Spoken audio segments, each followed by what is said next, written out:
environmental justice looks like the disproportionate impacts that we see in communities of color, low-income communities, and indigenous populations is everything from where coal-fired power plants are being located and the emissions that are impacting those communities.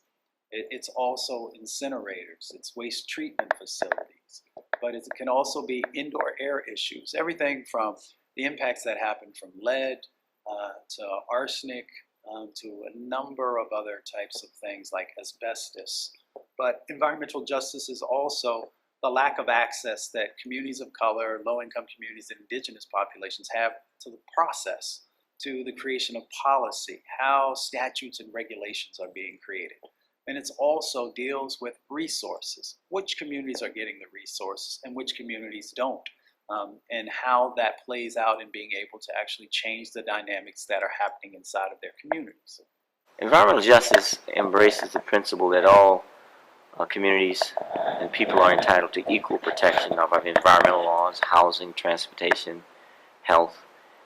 Environmental justice is basically a human rights issue.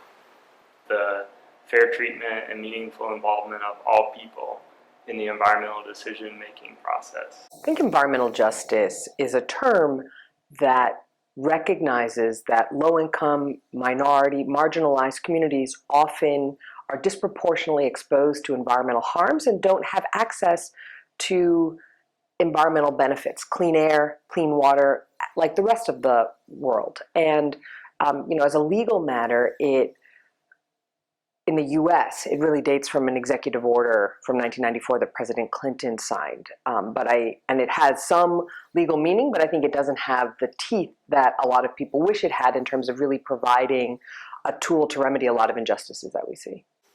I know it's kind of difficult to understand because a lot of times people will say environmental justice, and I think this happened a long time ago when people were trying to find a neutral phase, and so very often they'll say environmental justice when they mean environmental racism, right? And so what we would call, where I live, a traditional EJ community, non-traditional EJ community, is when there's an overburdening near a population of folks, usually black, brown, or white poor, and they have a concentration of refineries or chemical plants or things like that. So basically we're talking about, to me in my head, it's the same as, like, say, police brutality against a certain population, but in this way it's a slow death and a slow murder. So how do we, the question of environmental justice is, how do we find equity in safety for people who have been attacked in this way by using the environment against them, or these corporations that are making ridiculous amounts of money off the backs of their health?